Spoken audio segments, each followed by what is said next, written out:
Hello dear students, आज हम लोग अध्ययन करेंगे क्लास 11th का सेकंड चैप्टर, जिसका नाम है परमाणु की संरचना। तो परमाणु की संरचना यानी स्ट्रक्चर ऑफ एटम, आज हम लोग दूसरा अध्याय अध्ययन करेंगे।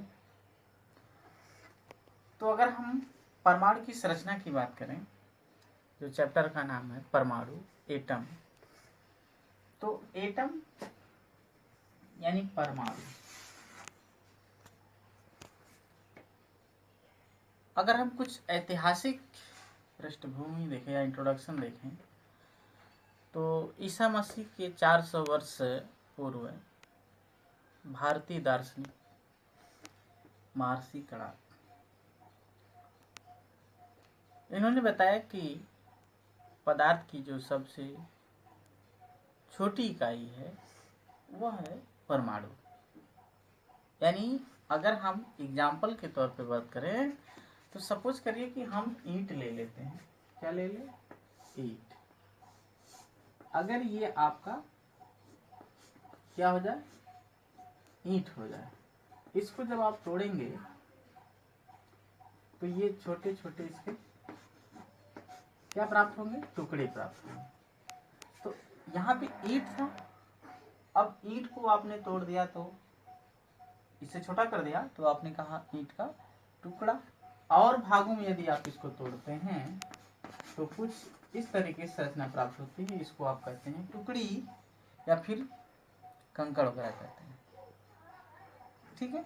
और इसको और भागों में तोड़ देते हैं तो कुछ इस तरीके से संरचना प्राप्त होती है और लास्ट में आपको ये कण प्राप्त होते हैं, छोटे स्मॉल साइज के। तो 400 ईसा पूर्व महर्षि कणाद ने बताया था कि जो पदार्थ की सबसे न्यूनतम इकाई है, सबसे छोटी इकाई है, वो क्या है? परमाणु। यानी सबसे छोटा भाग आपका देखा जाए तो यही प्राप्त हुआ। ठीक है। तो इसी को महर्षि कणाद ने क्या नाम दिया? एटम, परमाणु। बताया कि परमाणु अब और अधिक छोटा नहीं हो सकता है। तो इस तरीके से महर्षि कणाद के द्वारा परमाणु के बारे में बताया गया। फिर जब जैसे जैसे समय व्यतीत हुआ, बीता, तो अनेक दार्शनिकों ने, अनेक वैज्ञानिकों ने इस परमाणु के संदर्भ में बहुत सारे मत दिए। परमाणु की अगर हम बात करें तो परिभाषा जो परमाणु की एटम की है, ये आपकी पूर्व की कक्षाओं में बताई गई है। आप इसके बारे में जानते होंगे, थोड़ा बहुत। नहीं जानते हैं तो सुन लीजिए कि परमाणु पदार्थ की सबसे छोटी इकाई होती है जो बिना विघटित हुए किसी रासायनिक प्रक्रिया में भाग लेता है, उसको हम परमाणु कहते हैं। ठीक है। तो महर्षि कणाद ने बताया कि पदार्थ की जो सबसे छोटी इकाई होती है वो क्या होती है? परमाणु होती है। ये कब की बात है? 400 ईसा पूर्व। फिर उसके बाद बहुत सारे सिद्धांत दिए गए, बहुत सारे मत दिए गए, जिसमें से आपको महर्षि कणाद के बारे में थोड़ा बहुत, महर्षि कणाद की क्या ऐतिहासिक थियरी थी उसके बारे में थोड़ा बहुत जानना है। उसके बाद डाल्टन का है। इन्हीं दोनों लोगों के लेकर के हम लोग जो है अध्ययन करेंगे। और जहाँ तक कि आधुनिक की बात करें तो आधुनिक सिद्धांत में ये देखा गया है कि महर्षि कणाद और जो डाल्टन का परमाणुवाद है, ये ही दोनों वादों या दोनों सिद्धांतों को हम लोग अध्ययन करते हैं आज के समय में। किस बेस पे? क्वांटम यांत्रिकी के बेस पे। तो आइए हम लोग महर्षि कणाद की कुछ ऐतिहासिक जो मतलब उनके द्वारा विचारधाराएं बताई गई थी उसके बारे में जाने। तो उसको जानने के लिए हम बताते हैं कि महर्षि कणाद ने क्या कहा था कि परमाणु सिद्धांत की जो ऐतिहासिक अवधारणा है उसमें अगर देखें तो महर्षि कणाद ने 400 ईसा पूर्व ये बताया कि पदार्थ की जो सबसे छोटी इकाई होती है, यानी पदार्थ का जो सूक्ष्मतम भाग होता है वो परमाणु होता है। अर्थात परमाणु शब्द का अस्तित्व महर्षि कणाद के विचार में आता है। फिर इसके बाद इन्होंने ये भी बताया कि यही परमाणु जो है आपस में जुड़ करके, आपस में क्रिया करके एक पदार्थ का निर्माण करते हैं, एक बड़े पदार्थ का निर्माण करते हैं। तो इस तरीके से द्रव्य की जो संरचनात्मक मूल इकाई होती है वो होती है परमाणु। ये जो है महर्षि कणाद का कथन है, इन्होंने बताया। इसके बाद महर्षि कणाद ने बुद्ध से 800 वर्ष पूर्व इस धारणा का सूत्रपात किया कि परमाणु अर्थात जो द्रव्य की संरचना है वो निम्न भागों से निर्मित है, जिनके अनुसार अर्थात महर्षि कणाद के अनुसार ये बताया गया कि पृथ्वी, जल, अग्नि और वायु, इन्हीं 4 तत्वों से प्रत्येक तत्व अर्थात प्रत्येक परमाणु का निर्माण हुआ है, अर्थात संरचना हुई है। इसके बाद उन्होंने बताया कि ये सभी जो परमाणु हैं ये सब गोली होते हैं और उनका विस्तार लगभग ज्यामितीय बिंदु के जितना हो सकता है। और इन्होंने बताया कि परमाणु, बहुत सारे परमाणु आपस में संयुक्त होकर के एक नए परमाणु का निर्माण करते हैं। तो इस तरीके से ये जो है कुछ महर्षि कणाद की जो है अवधारणा थी। अब हम लोग अध्ययन करेंगे अगली टॉपिक, परमाणु सिद्धांत की आधुनिक अवधारणा। तो परमाणु सिद्धांत की आधुनिक अवधारणा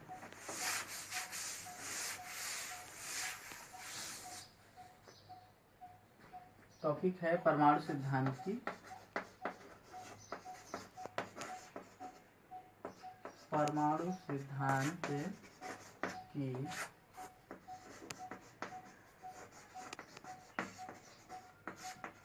आधुनिक अवधारणा।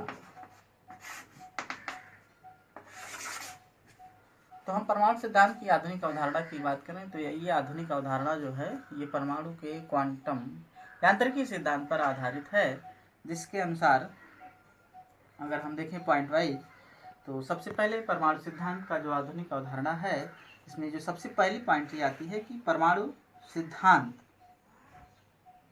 ये तरंग यांत्रिकी पर आधारित है।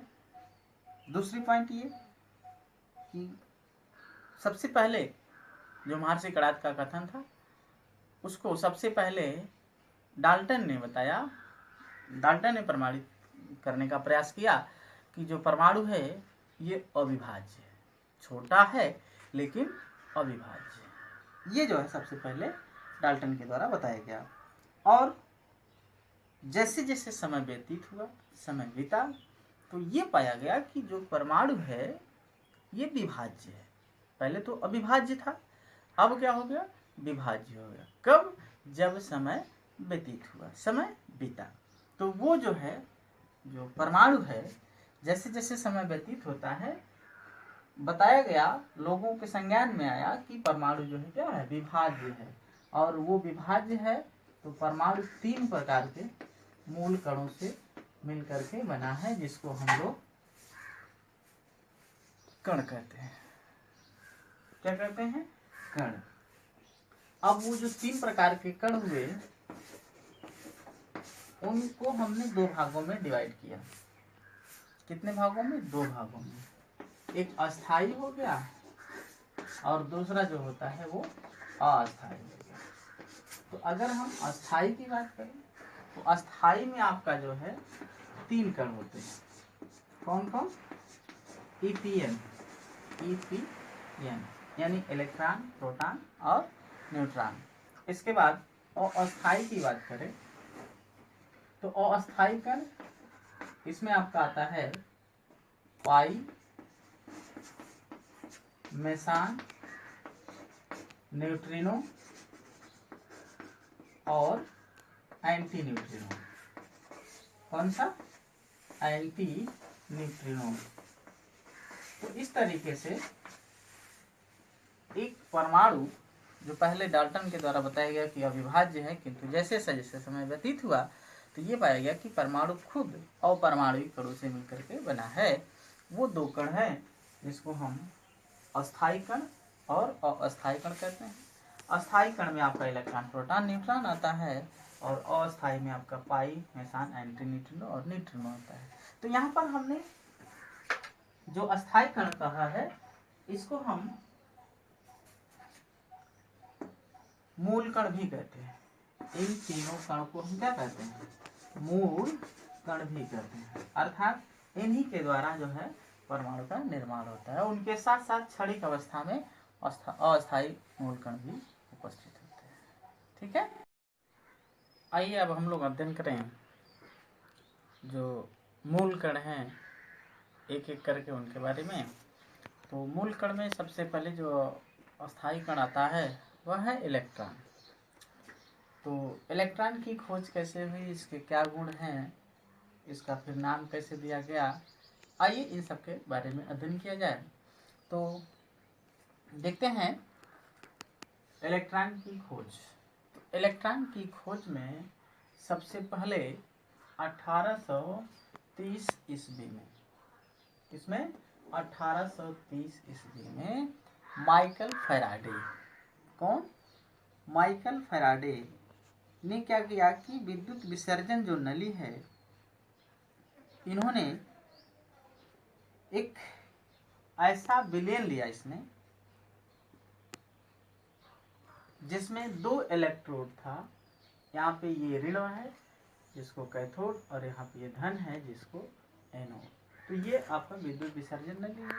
इस नली में ऐसा विलयन लिया जिसमें इस इलेक्ट्रोड पर कुछ न कुछ रासायनिक अभिक्रियाएं होती हैं। तो जब पदार्थ को इसमें रख करके और हाई वोल्टेज जब प्रवाहित किया तो देखा कि कुछ इन दोनों पर रासायनिक अभिक्रियाएं होती हैं।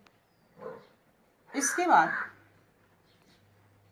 कुछ जो है पदार्थ यहाँ से निकल कर किधर गए, कुछ यहाँ से इधर आते हैं, कुछ मतलब ऐसी जो है अभिक्रियाएं इनके द्वारा देखी गई 1803 ईस्वी में माइकल फैराडे के द्वारा। फिर इसके बाद धीरे धीरे जब समय व्यतीत हुआ तो यहाँ पे माइकल फैराडे ने 1830 ईस्वी में कुछ ऐसे विलयन लिए। लेकिन जैसे जैसे समय व्यतीत हुआ तो 1880 ईस्वी में विलियम क्रूक्स, इन्होंने क्या किया कि ऐसी गैस लिया जिसका दाब बहुत कम था। विलयन के बजाय क्या लिया गया इनके द्वारा? गैस लिया गया।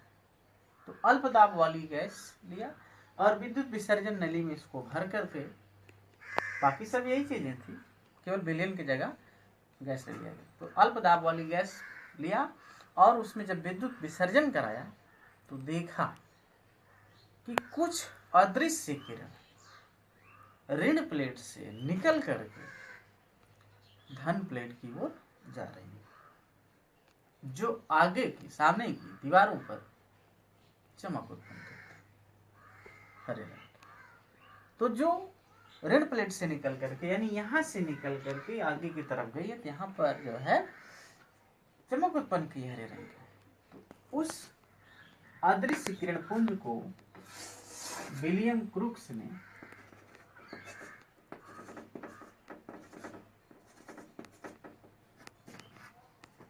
कैथोड रेज को क्या कहा? Cathode rays. चूंकि ये ऋण प्लेट से यानी कैथोड से निकल करके आगे की तरफ जा रही, जिसके कारण विलियम क्रूक्स ने 1880 ईस्वी में इसको कैथोड रेज कहा। ठीक, इसके बाद जीन पैरिन, कौन? जीन पैरिन ने इस अदृश्य किरण पुंज का अध्ययन किया और उसको जो है नाम दिया किसका? इलेक्ट्रॉन का। क्या नाम दिया? इलेक्ट्रॉन। ठीक, इसके बाद 1897 ईस्वी में जे थॉमसन, कौन? जे थॉमसन ने ये अदृश्य किरण पुंज का गहन अध्ययन किया और जो बातें बताई गई माइकल फैराडे के द्वारा, विलियम क्रूक्स के द्वारा, पैरिन के द्वारा, इन सबको प्रमाणित किया कि सत्य है कि असत्य है। तो पाया कि ये सारे सब सत्य हैं और इनके गुणों की भी व्याख्या की है। कौन? जे थॉमसन, जिसके कारण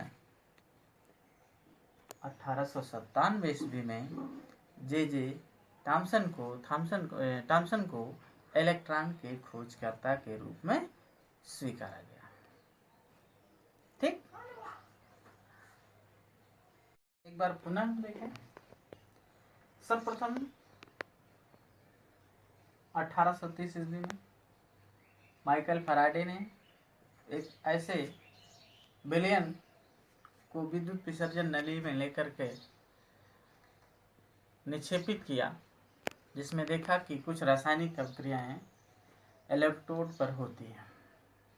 ठीक, इसके बाद 1880 ईस्वी में विलियम क्रूक्स ने क्या किया कि विलयन के स्थान पर अल्प दाब वाली गैस से भरा और उसमें विद्युत विसर्जन कराया। देखा कि कुछ अदृश्य किरणपुंज ऋण प्लेट से निकल करके धन प्लेट की ओर जा रही है। तो इन अदृश्य किरणपुंज को विलियम क्रूक्स ने ये क्या कहा? कैथोड रेज का। फिर इसके बाद इन्हीं कैथोड रेज को नाम जो है इलेक्ट्रॉन बताया गया। किनके द्वारा? जीन पैरिन के द्वारा। ठीक है, इसके बाद 1897 ईस्वी में जे थॉमसन ने इन सब का गहन अध्ययन किया और ये निष्कर्ष निकाला कि ये इलेक्ट्रॉन ही है। इसके क्या गुण है, उन सब गुणों को प्रमाणित किया, जिसके कारण हम लोग बाद में उनको स्वीकार करते हैं किस रूप में? इलेक्ट्रॉन के खोज कर्ता के रूप में। ठीक है, तो इस तरीके से इलेक्ट्रॉन की खोज हुई और खोजकर्ता कौन कहलाए? J Thomson. तो आइए अब हम लोग देखते हैं कि वो प्रॉपर्टीज क्या क्या है। ठीक है, तो पहली प्रॉपर्टीज में देखा जाए कि जो इलेक्ट्रॉन हैं वो कहाँ से निकल रहे हैं? कैथोड से निकल रहे हैं। कैथोड से निकल करके किधर जा रहे हैं? कहाँ जा रहे हैं? एनोड। ठीक, तो कहने का मतलब ये हो जाएगा कि ये जो इलेक्ट्रॉन हैं वो क्या होते हैं? धनात्मक, ऋणात्मक? ऋणात्मक। ठीक है, तो कहने का मतलब पहले पॉइंट्स में आप ये कह सकते हैं कि जो इलेक्ट्रॉन होते हैं ये ऋणावेशित कण होते हैं। ठीक, दूसरी पॉइंट्स, विलियम ये थॉमसन ने क्या किया कि यहाँ पर एक धातु की मोटी चादर रखी, छोटी सी बीच में। तो देखा कि जो अदृश्य किरणपुंज ऋण प्लेट से आ रही है वो सामने से तो आ रही है, लेकिन जहाँ प्लेट है वहीं पर उसकी परछाई पीछे बन रहा है। तो इस तरीके से थॉमसन ने निष्कर्ष निकाला कि जो ऋणावेशित किरणें हैं यानी जो इलेक्ट्रॉन है वो सीधी रेखा में चलता है। पॉइंट्स दूसरा हो जाएगा कि इलेक्ट्रॉन यानी कैथोड किरणों में दूसरी पॉइंट्स हो जाएगी कि इलेक्ट्रॉन सीधी रेखा में चलते हैं। पहली पॉइंट्स मैंने बताया कि ये ऋणावेशित कणें होती हैं, दूसरा हमने बताया कि ये सीधी रेखा में चलती है। ठीक, तीसरी पॉइंट्स की अगर हम बात करें तो तीसरी पॉइंट्स में क्या किया कि थॉमसन ने कि यहाँ पर एक पतली पन्नी लगा दी कुछ ऐसे।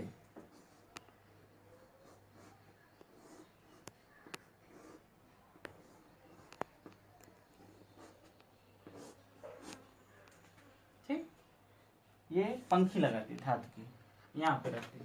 तो जब धातु की पंखी लगा दी तो इस पे जब ये कण गिरते हैं तो ये क्या होता है? मूव करने लगता है। ठीक है, जब मूव करने लगता है ऐसे गति करने लगता है। तो इस तरीके से थॉमसन ने निष्कर्ष निकाला कि जो ऋणावेशित कण है इनमें वेग भी होता है और वेग के साथ साथ ये सूक्ष्म कणों से मिलकर के बनी भी होती है, जिसके कारण ये पंखी आपकी क्या होती है? घूम जाती है। तो दूसरी पॉइंट, तीसरी पॉइंट हो गई। चौथी पॉइंट्स की अगर हम बात करें तो थॉमसन ने क्या किया कि यहाँ पर पतली पन्नी लगा दी, बहुत पतली थिन फॉइल पर लगा दिया और पतली पन्नी लगा दी। तो देखा कि ये किरणें जो है इसको छेद करके निकल जा रही है। तो यानी इनमें वेदन क्षमता भी पाई गई। और अगली पॉइंट्स की अगर हम बात करें तो कुछ ऐसे क्षेत्र यहाँ पे इन्होंने क्रिएट किए, पॉजिटिव यहाँ पे लगा दिए, नेगेटिव यहाँ पे लगा दिए, या विद्युत क्षेत्र इसमें प्रवाहित कर दिया। तो देखा कि ये जो किरणें जो ऋण प्लेट से निकल करके धन प्लेट की ओर मुड़ रही हैं, ये विद्युत जो चुंबकीय क्षेत्र है अगर यहाँ पे लगाते हैं, तो जब विद्युत चुंबकीय क्षेत्र यहाँ पे प्रोवाइड करते हैं तो ये किरणें सीधे ना जाकर के विद्युत क्षेत्र में क्या होती है, विक्षेपित होती है, मुड़ जाती है। ठीक है, तो कहने का मतलब ये अगली पॉइंट आएगी कि ये चुंबकीय या विद्युत क्षेत्र में सीधे ना जाकर के विक्षेपित हो जाती है। ठीक है,